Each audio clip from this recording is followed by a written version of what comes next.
two lakes, one green, one blue. Side by side, connected by a canal, yet never one color. The old people here will tell you why.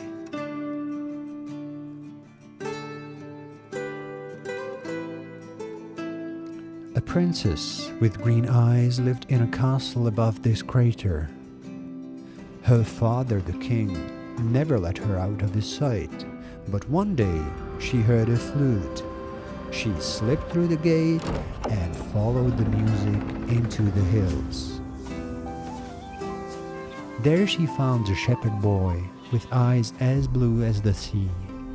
They talked, they laughed, and they fell in love, the way the young always do, completely and against the rules.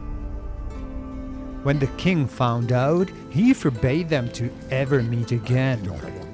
They begged for one last farewell, here at the heart of the crater. They wept until they had no tears left. Where her tears fell, a green lake rose. Where his fell, a blue one appeared.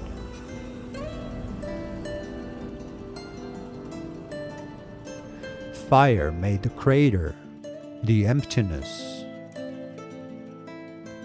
And then, impossible love came to fill it.